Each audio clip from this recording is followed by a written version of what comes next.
Hello and welcome to this second video in the series about Gospel Oak Community Benefit Society, aimed at helping you get a bit of a better understanding about what Gospel Oak is all about and what this thing called a co-op is, that it calls itself. In the first video in the series, we briefly looked at what does it mean to be a co-op and why should you care.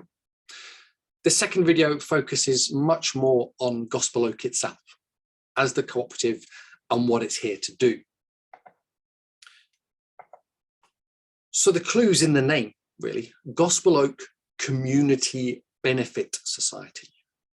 It is legally set up to benefit the wider community, not just a few private individuals, not just to address a particular specific issue or need, but to be responsive to the interests and the changing makeup of local residents, of patterns of behaviour, of the climate, of jobs, of education.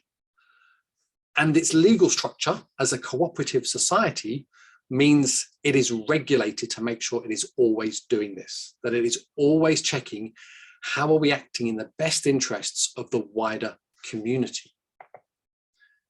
Now, as a cooperative, we touched in the first video in this series, we touched upon the fact that it has to trade. This is not a charity. Charities are set up to do social good, absolutely. Cooperatives and Gospel Oak Community Benefit Society is set up to do good stuff in the community, but it seeks to do this primarily through trading opportunities and activities. But what makes it different to a private business trying to do good in the community by how it trades is that the way it's going to design those business operations, those events, those activities and services will benefit as many people as possible, not just those who have enough money to spare. And also it's going to use those profits it makes from those trading activities in ways that benefit the wider community as well. Its members, people who sign up to be part of the cooperative, will get to decide, how do we use this surplus that we've made? What's the best way for it to magnify and amplify the benefit to the community?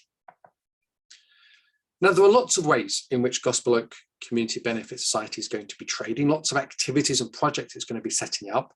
These are going to change over time. These videos, which we're recording at the start of 2020, are a fixed point in time. So if we started to list the sorts of things, they'd very quickly date and become quite irrelevant. So I'd encourage you, check the website. If you sign up to be a member, get hold of the newsletter, look at the business plans, talk to other members.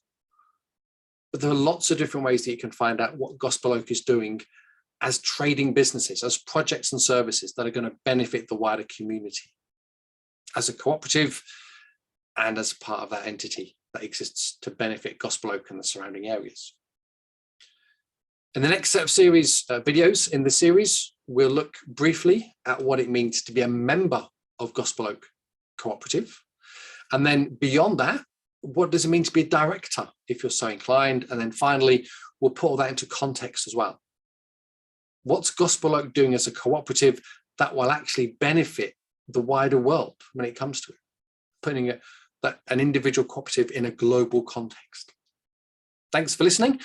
See you in the next video.